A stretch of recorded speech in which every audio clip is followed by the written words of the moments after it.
하나님 말씀 보도록 합니다. 하나님 말씀은 신약성경 로마서 8장 34절 한 절입니다. 로마서 8장 34절 한 절입니다. 하나님 말씀 받으실 때 자리에서 일어나 주시기 바랍니다. 하나님 말씀이 이러합니다. 누가 정죄하리요? 죽으실 뿐 아니라 다시 살아나신 이는 그리스도 예수시니 그는 하나님 우편에 계신 자요 우리를 위하여 간구하시는 자시니라. 아멘.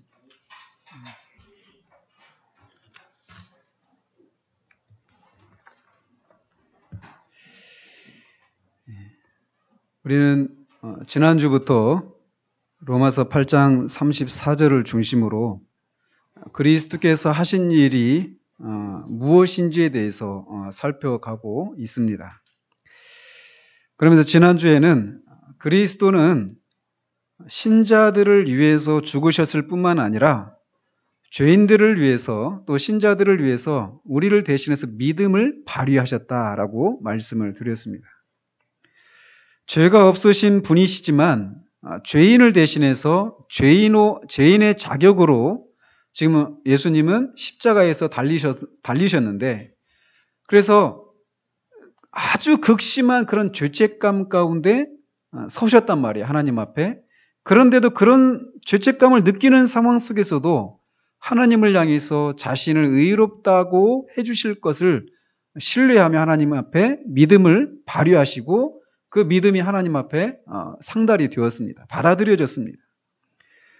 그렇다면 이렇게 모든 믿는 자들의 모든 종류의 죄를 지시고 그렇기 때문에 아주 가장 극악한 죄인으로 서셔서 하나님 앞에 믿음을 발휘한 그 믿음이 하나님 앞에 받아들여졌다라면 우리 개인 한 사람 한 사람의 그 죄를 인해서 우리가 죄책감을 가지고 있는 상황 가운데서라도 하나님을 향해서 우리의 믿음을 발휘한다라면 반드시 하나님 앞에 응답이 되어진다라고 하는 이 내용을 살폈습니다.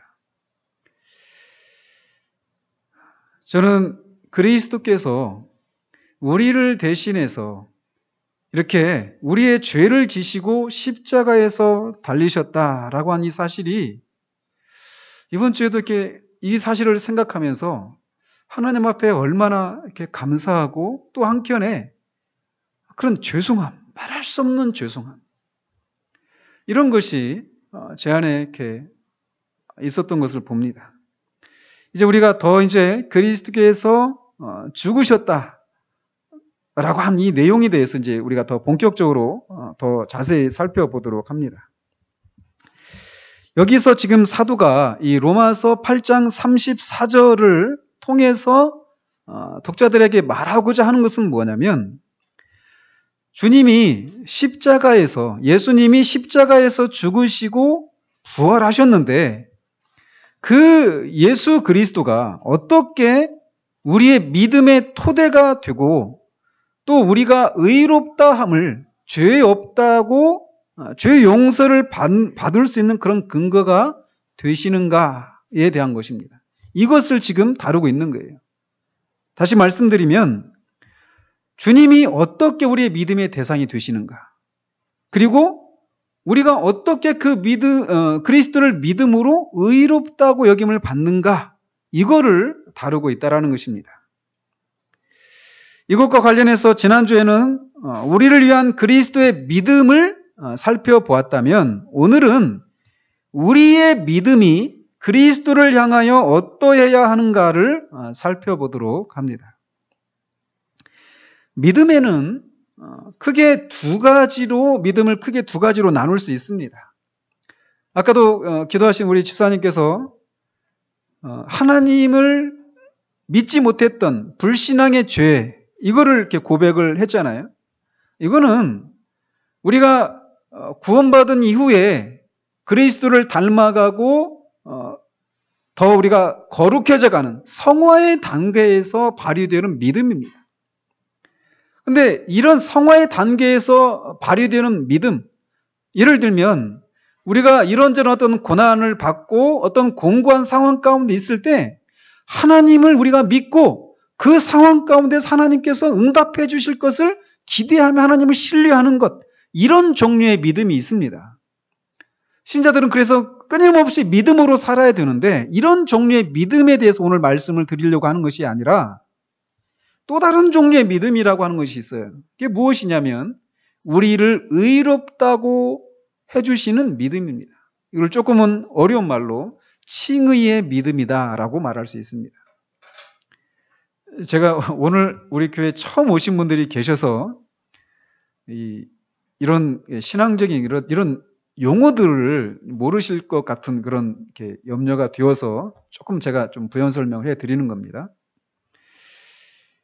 자, 이렇게 믿음에는 우리가 의롭다고 하나님으로부터 너는 죄 없는 사람이다 라고 하나님이 인정해 주시는, 그렇게 죄를 용서해 주시는 단계에서 발휘되는 믿음, 의롭다고 하는 믿음 또는 칭의의 믿음, 이런 종류의 믿음이 한 가지 종류가 있고, 그렇게 의롭다고 여김을 받은 사람들이 또 그 하나님을 아버지로 믿고 살아가면서 발휘되는, 성화의 단계에서 발휘되는 그런 믿음이 있는데, 여기서 다루려고 하는 것은 칭의의 믿음, 즉 우리가 하나님으로부터 의롭다고 여김을 받는 믿음에 국한해서만 말씀을 드리려고 한다는 것입니다. 왜냐하면 사도가 이 34절에서 누가 정죄하리요? 죽으실 뿐만 아니라 다시 살아나신 이는 그리스도 예수지니라고 말하고 있어서 우리가 정죄를 받는 이 문제를 다루고 있기 때문에 성화의 믿음이 아니라 칭의의 믿음에 대해서만 다루려고 한다는 것입니다. 그런데 사도는 이 본문에서 의롭다고 하는 믿음과 관련해서 두 가지를 제시하고 있습니다. 먼저는 의롭다고 하는 믿음의 대상이 그리스도이시다라고 제시하고 있다는 거예요. 사도는 여기서 십자가에서 죽으시고 다시 살아나시고 하나님 우편에 앉아 계시고 또 우리를 위해서 간구하시는 분이 누구라고 말하고 있습니까? 바로 예수 그리스도라고 말하고 있어요. 2000년 전에 예수님이 십자가에서 죽으셨는데 그분이 다시 살아나셨다라는 거예요. 그리고 다시 살아나시고 승천하셔서 하늘에 원래 계셨던 그 하늘로 올라가셔서 지금 하나님 보좌 우편에 앉아 계시고 우리를 위해서 지금도 간구하고 계시다라는 거예요. 즉, 이 말씀을 통해서 사도는 이 죽고 살아나고 하늘에 오르시고 우리를 위해서 간구하신다라고 하는 이 간구하시는 분이 그리스도라고 말하고 있어서 우리의 믿음의 대상이 그리스도이시다라고 먼저는 말해주고 있다는 거예요. 그리고 두 번째, 이 본문을 통해서 사도가 말하고 있는 것은 신자들이 정죄를 받지 않고 의롭다함을 받을 것이다라고 하는 것을 신뢰할 수 있는 네 가지 근거를 제시해주고 있습니다. 그게 뭐냐면 첫 번째는 그리스도께서 죽으셨다라는 거예요. 그리스도께서 죽으셨기 때문에 그리스도를 믿는 자들은 의롭다함을 받을 수 있다라는 거예요. 죄의 용서를 받을 수 있다라고 말하고 있다는 것입니다. 그러나 그 한 가지만 말하고 있는 것이 아니라 그리스도께서 다시 살아나셨다라고 하는 것, 또 그리스도께서 하나님의 우편에 계신다라고 하는 것, 그리스도께서 우리를 간구하신다라고 하는 것, 이 네 가지 근거 때문에 우리가 그리스도를 믿음으로 의롭다함을 받을 수 있다라고 할 수 있다라고 얘기를 하고 있다라는 겁니다. 따라서 우리는 이 본문을 통해서 목표로 하는 것이 무엇이냐면 우리의 믿음이 그리스도를 향하도록 하는 것입니다. 아니, 우리의 믿음이 당연히 그리스도를 향하도록 하는 것이지 아닌 것이 있는가? 그런 것이 있다라는 거예요. 그 내용을 우리가 뒤에서 살필 것입니다. 그래서 먼저는 우리의 믿음이 그리스도가 아닌 다른 것이 아니라 오직 그리스도만을 향하도록 하는 것, 이것이 이 본문에서 목표하고 있는 첫 번째 것이고, 두 번째는 이렇게 우리를 위한 이 네 가지 그리스도의 사역, 네 가지 그리스도의 사역이 뭐라고요? 그가 죽으시고 다시 살아나시고 하나님 보좌 우편에 승천하셔서 하나님 보좌 우편에 앉아 계시고 그 다음에 우리를 위해서 간구하시는 것. 이 네 가지를 말합니다. 이 네 가지 그리스도의 사역이 우리로 하여금 우리가 하나님께 받아들여질 것인가에 대해서 우리가 의심이 밀려올 때, 낙심되고 두려워하게 될 때, 그런 의심과 낙심과 두려움을 이 그리스도의 네 가지 사역을 통해서 어떻게 이겨낼 수 있는가? 이거를 아는 것이 이 본문을 통해서 우리가 목표로 하는 것입니다. 그래서 오늘은 이 본문을 통해서 목표로 하는 이 두 가지 중에 첫 번째 것, 즉 우리의 믿음이 그리스도를 향하도록 하는 것, 여기가 오늘 우리가 살펴볼 그런 문제입니다. 이것을 아는 것은 굉장히 중요합니다. 왜냐하면 이 시리즈를 하면서 처음에도 말씀드린 것처럼 오히려 진지한 그리스도인들이 이 그리스도의 그 네 가지 사역을 통해서 우리가 하나님 앞에 받아들여졌는가, 받아들여지지 않았는가, 이 문제를 가지고 의심이 밀려오고 낙심되고 두려움을 떨 때 이 네 가지 사역이 이 네 가지 사역이 어떻게 작용하는지를 알지 못하기 때문에 영적인 침체 가운데 빠져있는 사람들이 많이 있거든요. 그렇기 때문에 이 내용을 아는 것은 굉장히 중요하다는 것입니다. 그래서 오늘은 말씀드린 것처럼 우리의 믿음이 그리스도를 향하도록 하는 것, 즉 다른 말로 그리스도가 우리의 믿음의 대상이시다라고 하는 이 내용에 대해서 살펴보려고 합니다.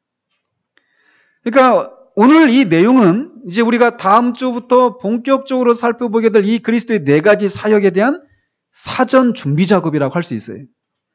그리스도가 우리의 믿음의 대상이 된다라고 하는 내용을 오늘 살펴볼 것인데 그렇게 우리의 믿음의 대상이 되시는 그리스도가 하신 일은 더더욱 우리가 의롭다함을 여김을 받는 데 있어서 더욱 중요한 그런 근거가 되기 때문에 오늘 내용은 다음 주부터 하게 될 그런 그리스도의 네 가지 사역에 대한 사전 준비 작업이다라고 할 수 있습니다.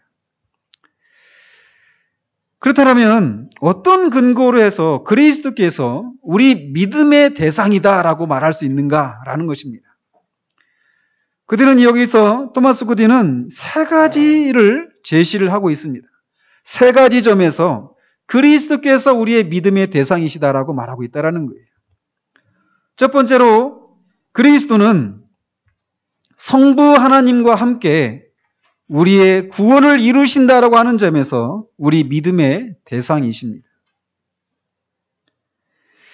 우리가 구원을 받는다라고 하는 것은 우리가 의롭다 여김을 받는다라고 하는 것과 같은 말입니다.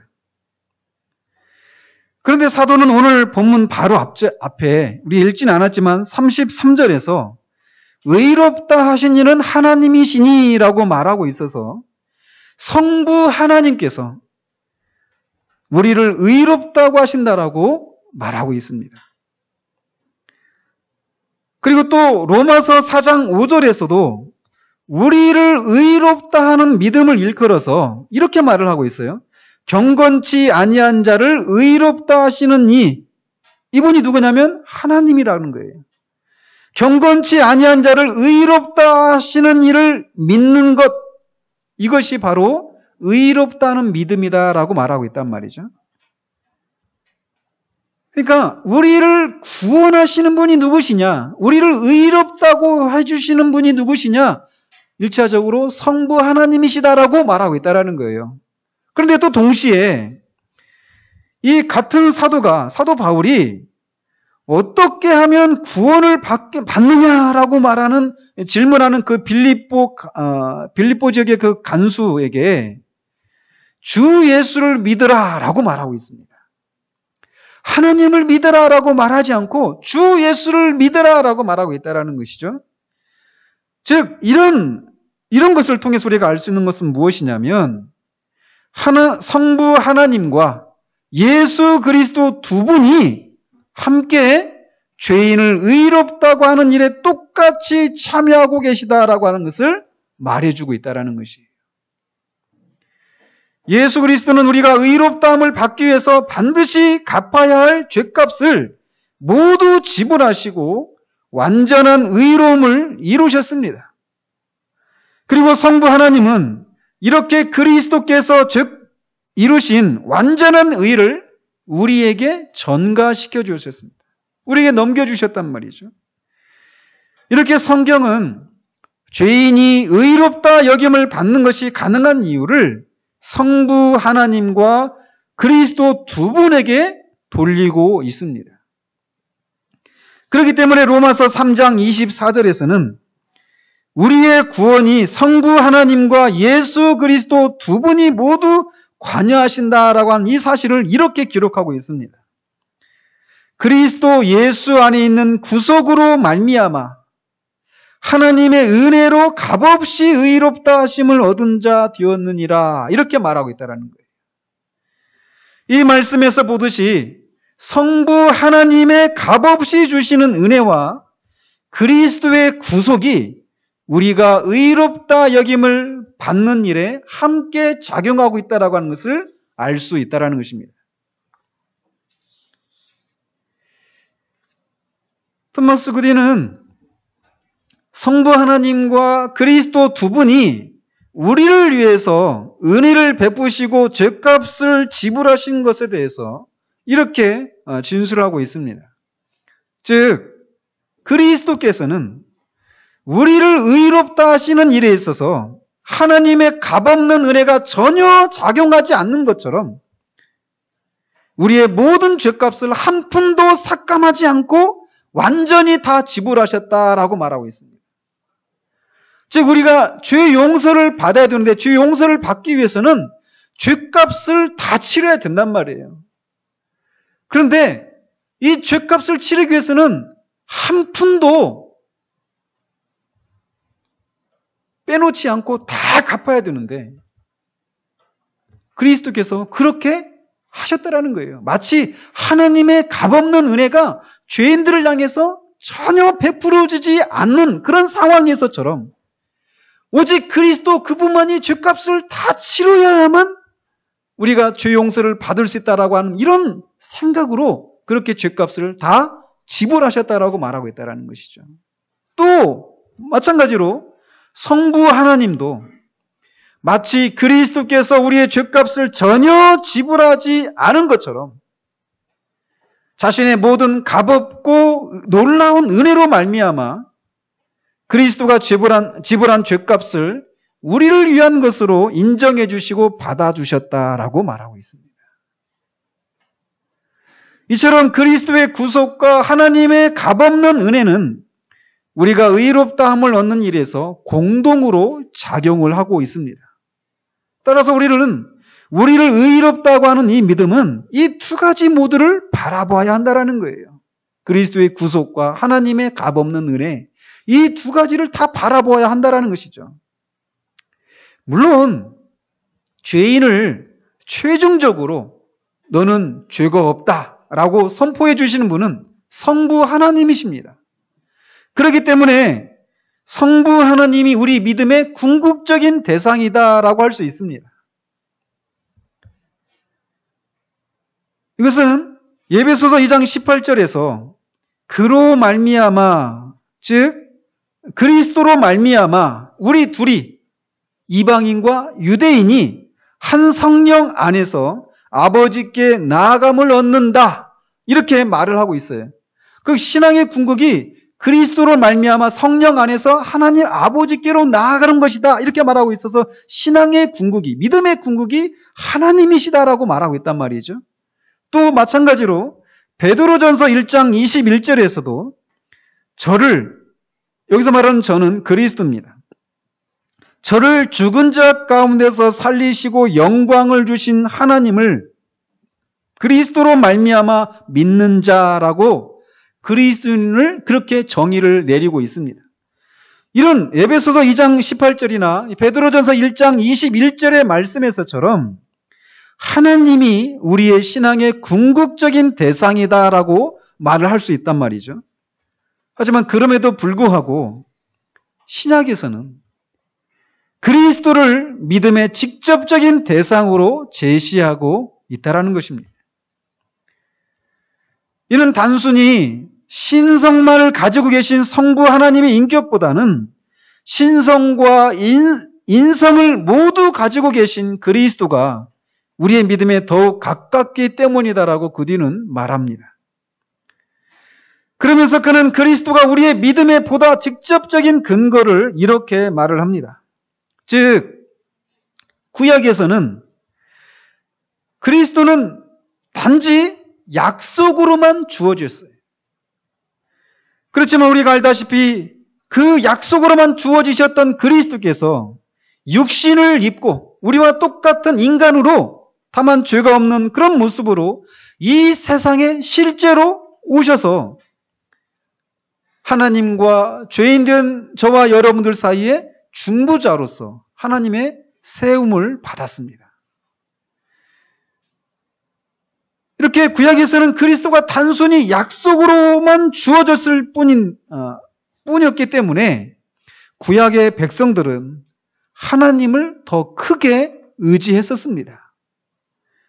왜냐하면 하나님이 그런 메시아를 통해서 구원해 주시겠다라고 하는 약속을 주신 분이시기 때문에, 그리고 그 메시아는 구약 백성들에게 아직 신약에서처럼 분명하고 실제적으로 나타내 주시질 않았어요. 그렇기 때문에 구약의 백성들은 그리스도보다는 하나님을 더 직접적으로 믿었단 말이죠.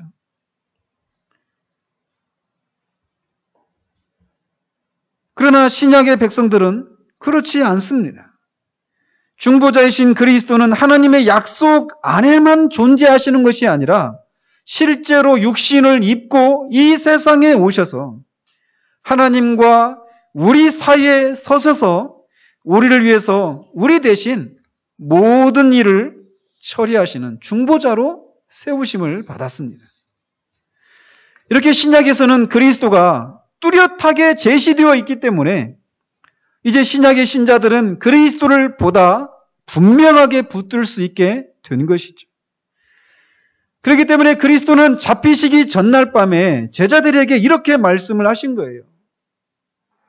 즉, 근데 이 잡히시기 전날 밤에 이 제자들은 아직도 구약의 신자들처럼 메시아를 알고 있었던 사람들이었습니다. 그들은 그리스도께서 부활하시기 전까지는 메시아에 대해서, 그리스도에 대해서 제대로 알지를 못했어요. 그런 구약의 신자들의 그런 믿음의 정도에 머물러 있었던 이 사람들에게 주님께서 이렇게 말씀을 하셔요. 너희는 마음에 근심하지 말라. 하나님을 믿으니 또 나를 믿으라. 이렇게 말씀하십니다. 주님이 이렇게 말씀하신 것은 이런 의미라는 거죠. 구원을 위한 너희 믿음의 대상으로 하나님만 바라보지 말고 나도 바라보아라. 이런 의미로 말씀하셨다라고 구딘이 말하고 있는 거예요. 즉 신약에서는 그리스도가 보다 더 직접적인 믿음의 대상이라고 말하고 있다는 것입니다. 그래서 사도 바울은 3년 동안 에베소 교회에서 사역을 다 마치고 나서 그 교회 그 장로들에게 이렇게 말을 하고 있어요. 사도행전 20장 21절에서 하나님께 대한 회개와 우리 주 예수 그리스도께 대한 믿음이라고 이렇게 자신의 사역을 정리하고 있습니다. 사도가 하나님께 대한 회개와 우리 주 예수 그리스도에 대한 믿음 이렇게 말을 한 것은 회개는 하나님께 하고 믿음은 그리스도께만 향하는 것이다 이렇게 말하고 있는 것은 아닙니다. 사도가 이렇게 말을 하고 있는 것은 성부 하나님과 그리스도는 믿음의 대상이시기도 하시면서 또 동시에 회개의 대상도 되신다라는 거예요.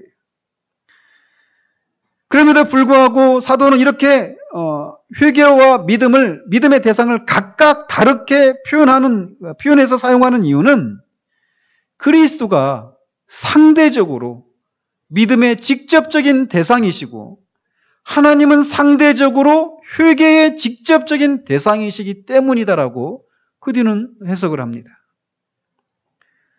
따라서 우리는 먼저 그리스도를 믿음으로써 하나님을 믿게 되고 먼저 하나님을 향하여서 회개함으로써 그리스도를 향하여서 회개하게 된다라는 것입니다. 이렇게 그리스도는 성부 하나님과 함께 우리의 구원을 이루신다라고 하는 점에서 우리의 믿음의 대상이신데, 특별히 신약을 살고 있는 우리는 상대적으로 그리스도를 우리의 직접적인 그런 믿음의 대상으로 삼아야 한다라는 것입니다. 왜? 그리스도께서 성부 하나님과 함께 우리의 구원을 이루시고 있기 때문에 그렇다라는 것입니다. 이런 이유로 그리스도는 우리의 믿음의 대상이다라고 얘기를 합니다. 즉 그리스도가 하나님과 함께 우리를 의롭다고 하신 일에 같이 협력하고 계시기 때문에 그리스도가 우리의 믿음의 대상이다라고 말할 수 있다는 거예요. 두 번째로는 그리스도는 우리의 겸비함이나 여러 가지 미덕이나 여러 가지 의무 이행과 대조적으로 우리의 믿음의 대상이다라고 그들은 말을 합니다. 이게 무슨 말씀이냐? 어떤 사람들은 자신이 구원을 받은 사람이라고 하는 근거를 이런 것을 근거로 제시를 합니다.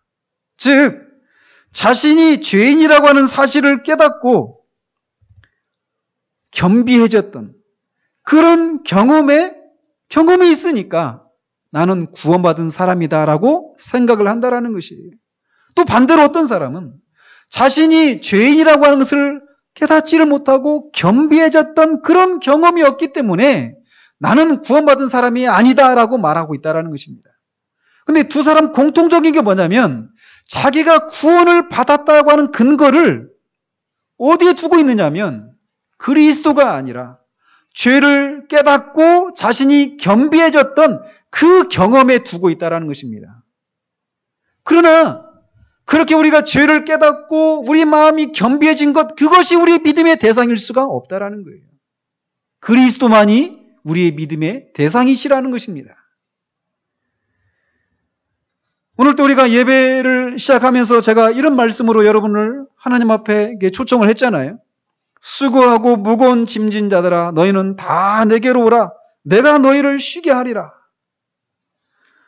주님이 이렇게 말씀하신 것은 자신이 죄인이라고 하는 사실을 깨닫고 마음에 고통을 겪고 무거운 짐을 진 자처럼 신음하는 사람들이 쉼을 얻을 수 있도록 자신에게로 오도록 초청하는 말씀입니다.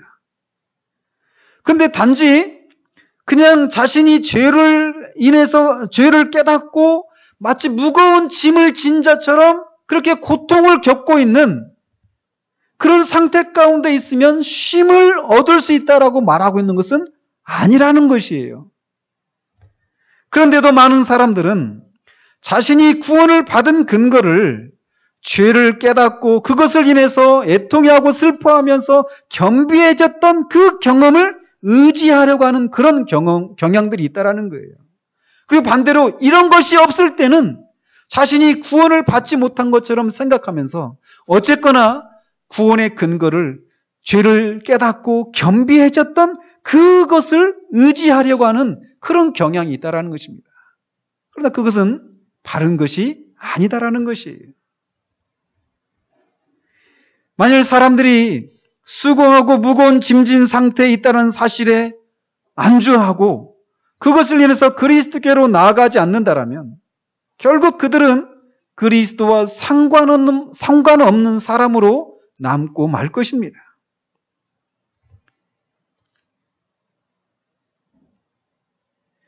그들은 이렇게 자신에게 수고하고 무거운 짐진 상태가 있다는 사실로 만족하고 그리스도께로 나아가지 않는 것은 마치 그리스도의 길을 예비하는 임무를 맡았을 뿐인 세례 요한을 메시아로 삼는 것과 같다라고 말을 합니다. 세례 요한의 사역은 어떤 것이었냐면 사람들로 하여금 자신의 죄를 깨닫고 그 자신의 죄를 깨닫고 마음이 겸비해진 사람들이 그리스도를 붙들도록 하는 것, 이것이 세례 요한의 사역의 목표였어요. 그런데 그저 그런 상태, 자신의 죄를 깨닫고 애통해하고 마음이 겸비해져 있는 그런 상태에 머물러 있으면서 자신이 구원을 받았다라고 생각하는 것은 세례 요한이 목표로 했던 그리스도를 결국 붙들지 못하는 그런 상태 가운데 머물러 있는 것에 불과하다라는 것이에요.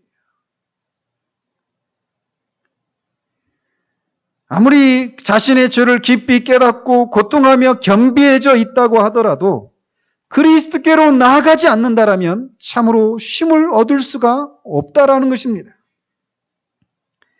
그러므로 여러분이 이전에는 깨닫지 못했던 죄를 깨닫게 되고 그것을 인해서 마음에 고통을 하고 무거운 짐을 진 자처럼 신음하는 상태에 있다고 하더라도 그것 자체가 구원의 근거가 되지 못한다라고 하는 것을 알아야 합니다.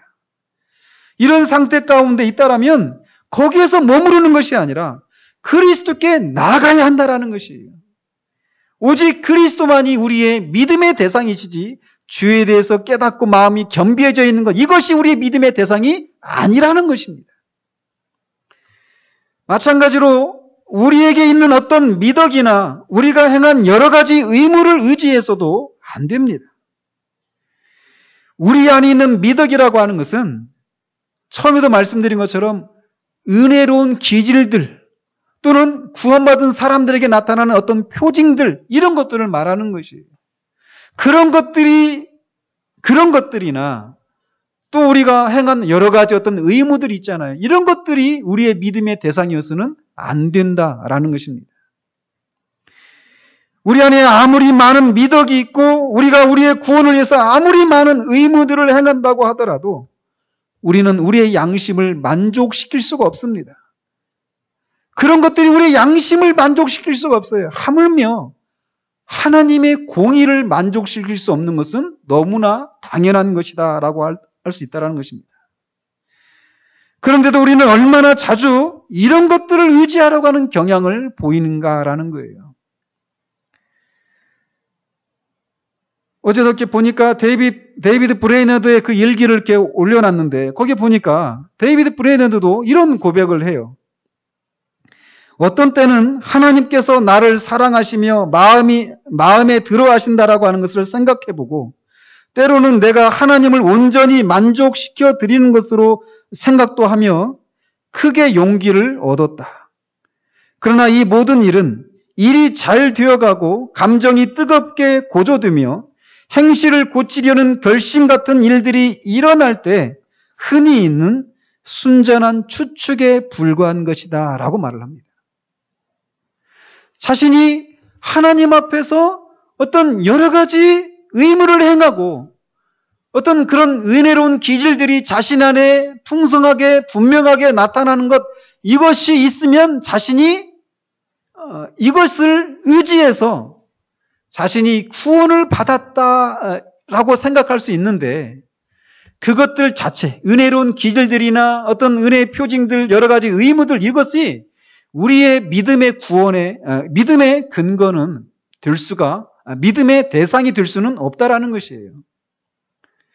이런 것들은 우리가 그리스도를 믿음으로 바라볼 때 따라 나오는 딸들과 같다라고 구디는 말을 합니다.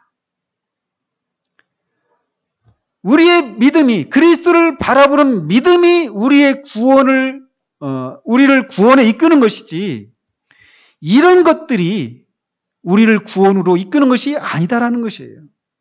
그래서 우리의 믿음과 이 은혜로운 기질들과의 관계를 딸과 어머니의 관계로 비유를 하고 있는 것이에요.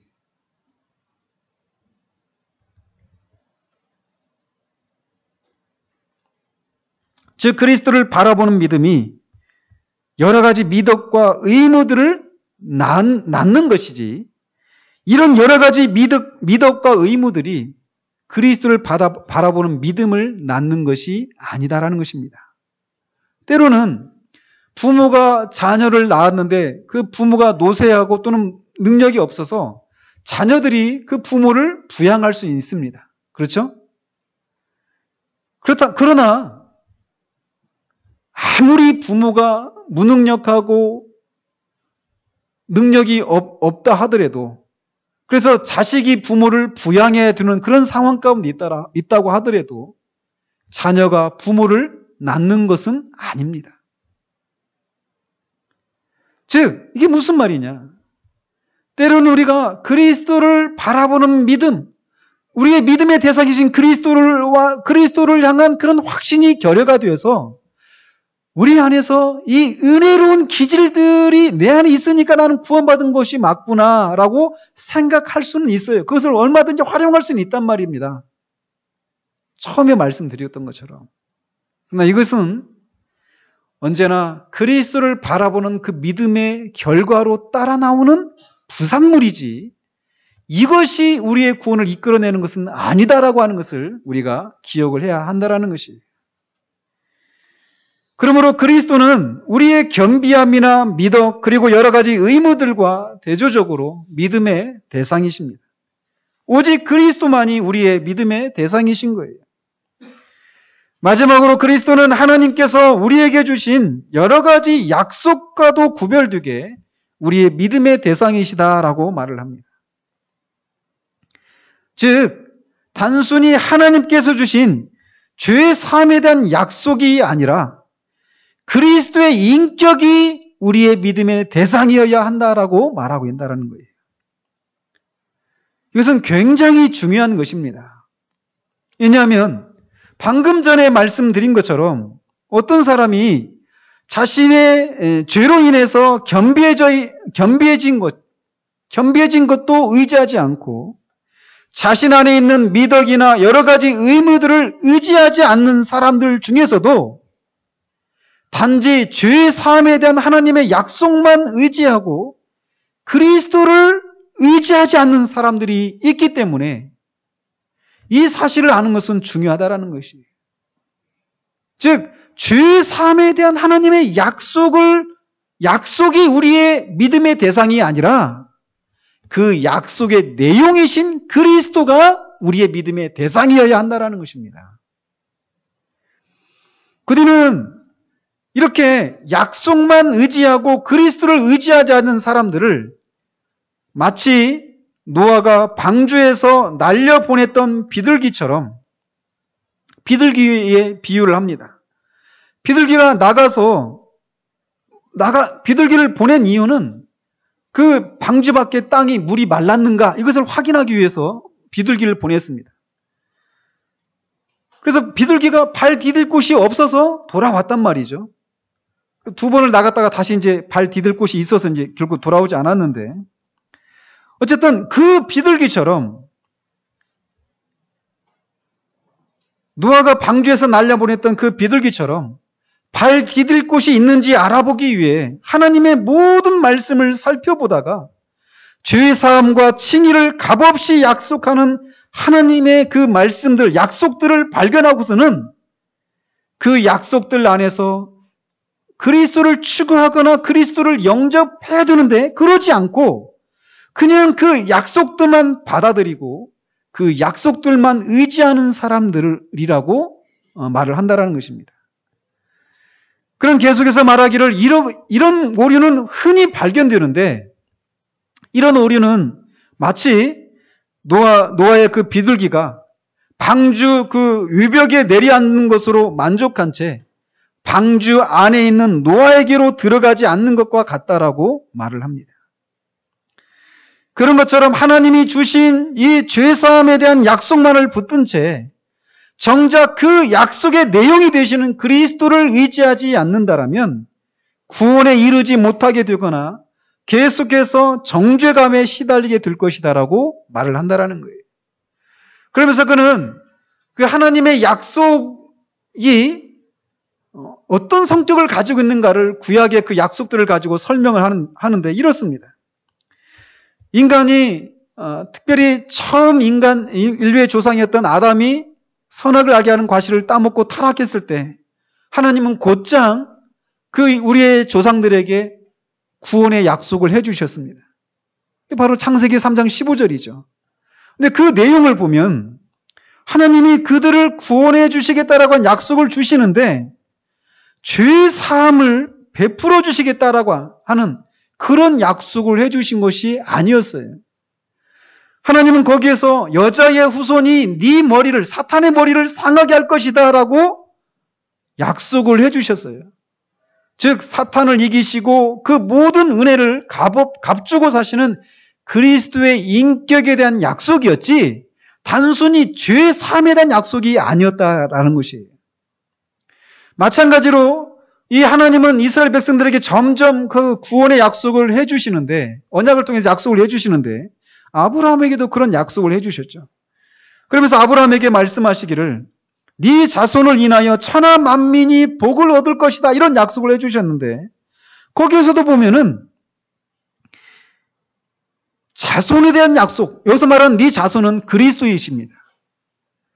그러니까 하나님께서 구원을 약속해 주시는데 죄를 용서해 주시겠다 이런 약속을 해 주시는 것이 아니라 죄 사함을 베풀어 줄 수 있는 근거이신 그리스도의 인격에 대해서 약속을 해 주시고 계시다라는 거예요. 그렇기 때문에 요한복음 8장 56절에서 주님이 아브라함이 나이 때 볼 것을 바라보다가 보고 즐거워한다라고 말을 했던 것입니다. 즉 아브라함도 그리스도를 바라봄으로 구원을 받았다라는 것이에요.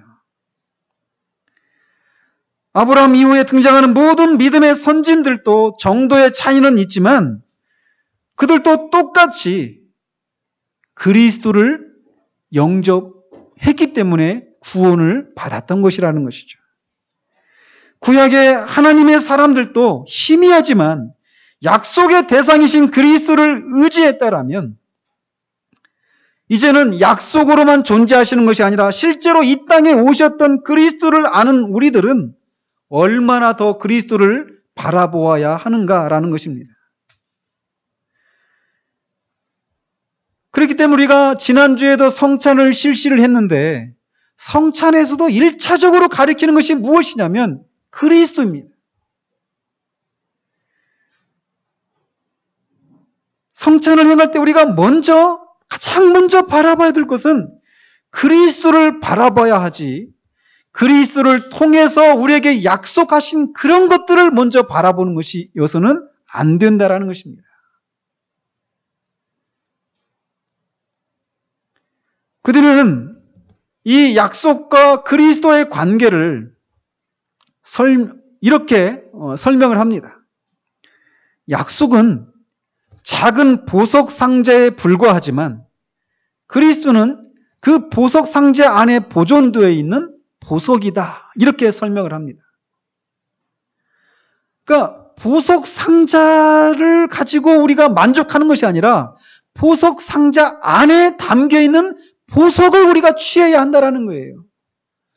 즉 하나님이 약속하신 죄 사함의 약속이 우리의 의지의 대상이 아니라 그 죄 사함의 약속의 실체이고 그 내용이신 그리스도가 우리의 믿음의 대상이어야 한다라고 말하고 있다는 것입니다. 이것을 설명하기 위해서 그는 두 가지 예화를 사용합니다. 하나는 하나님께서 죄를 사해 주시겠다라고 하는 약속은 이 세상의 왕들이나 또 이 시대의 어떤 대통령들이 발행하는 그런 사면장과는 다르다라고 말을 합니다. 자, 우리나라도 보면은 3.1절이나 8.15 광복절이나 이런 때 특별 사면을 하고 막 그러잖아요. 이걸 막 남발하고 있는 그런 경향이 없잖아 있는데 어쨌든 그렇게 특별 사면을 할 때 사면장에다가 대통령이나 왕이 내가 이런 사람들을 이런 사람들의 죄를 더 이상 묻지 않겠다. 이들의 과거의 죄를 묻지 않겠다. 이들을 용서하겠다. 이렇게 사면장에다 그 내용을 써주면 그것으로 효력이 발휘가 되는 것입니다. 그죠? 그런데 하나님이 우리의 죄를 용서해 주시는 것은 이런 것과 다르다라는 것이에요. 뭐냐면 죄 사함에 관한 하나님의 약속들은 마치 어떤 왕이 그를 반역했던 반역자들의 죄를 용서해 주신다라고 하는 약속을 사면장에 써놨는데 그 사면장의 내용에 너희들의 죄를 더 이상 묻지 않겠다 이런 약속만 써 있는 것이 아니라 너희들의 죄를 용서해 주긴 하겠는데 내 딸과 결혼을 해야만 너희들의 죄를 용서해 주겠다라고 하는 것과 같은 것이라고 말하고 있다는 거예요. 굉장히 정말 탁월한 그런 설명이라고 생각을 합니다. 그렇기 때문에 그 사람이 어떤 사람이 죄 용서를 받기를 원한다라면 그는 죄 용서를 해주겠다라고 하는 그 사면장만 가지고 있어서는 안 되고 그 사면장에 써 있는 내용처럼 그 왕의 딸을 찾아서 딸과 결혼을 해야만 죄 용서를 받을 수 있다라는 것입니다. 믿음도 이와 같이 해야 된다라는 것이에요. 왜냐하면 그리스도는 하나님의 모든 약속이 그 안에서 예와 아멘이 되시는 그런 분이시기 때문에 그렇습니다. 그런 또 다른 예를 들어서 약속과 그리스도의 관계를 설명하는데 이렇게 말을 합니다. 즉 만약 어떤 사람이 어떤 상속녀의 그런 재산 서류를 손에 넣고서 이제 그 상속녀의 재산이 자기 소유가 되었다라고 생각한다라면 그것은 아주 어리석은 것이다라고 말을 합니다. 그렇지 않겠습니까? 어떤 상속녀가 있는데 그 상속녀가 아주 어마어마한 재산을 소유하고 있어요. 그런데 그 상속녀의 재산 서류를 자기가 갖고 있다라는 거예요. 그렇기 때문에 그 상속녀와 결혼도 하지 않은 그 사람이 단지 그 재산 서류만을 갖고 있다고 해서 그 상속녀의 재산이 자기 것이라고 생각하는 것은 이건 어리석인 것이고 결국은 그 재산 서류도 부당한 것으로 취급이 되어져서 결국은 그는 범법자로 몰리고 말 것이에요. 그렇지 않겠습니까? 그런 것과 똑같다라는 것입니다. 하나님이 약속하신 그 죄사함과 죄사함을 받은 그 사람들이 누리게 될 그 모든 은혜에 대한 약속들을 내가 붙들고 있기 때문에 나는 안전하다라고 생각하는 것은 그 왕의 딸과 결혼하지 않고도 죄를 용서받으려고 하는 사람들과 똑같은 것이고 그 수많은 재산을 갖고 있는 상속녀와 결혼하지 않고도 재산 서류만 가지고 있기 때문에 나는 그 상속녀의 재산이 내 것이다라고 생각하는 사람들과 같은 어리석은 것이다라고 얘기를 하고 있다는 거예요. 그렇기 때문에 우리가 하나님이 죄사함에 대한 약속을 해주시고 죄사함을 받은 사람들이 누리게 될 그 모든 은혜들을 우리가 누리기를 원한다라면 보석 상자에 담겨있는 보석과도 같은 왕의 딸과 같고 그 상속녀와도 같은 그리스도를 우리가 영접하고 그리스도를 의지해야 한다라고 말하고 있다는 것이죠.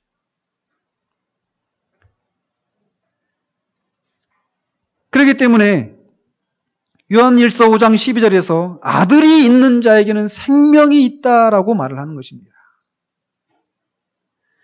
또 사도도 그러므로 형제들아 너희가 알 것은 이 사람을 힘입어 죄사함을 너희에게 전하는 이것이며 라고 말하고 있는 것이에요. 그러므로 하나님의 약속만을 붙들고 그 약속이 제시하고 있는 그리스도를 붙들지 않는다면 하나님께서 약속하신 것이 전혀 우리의 유익이 되지 못한다라고 하는 것을 우리가 알아야 합니다.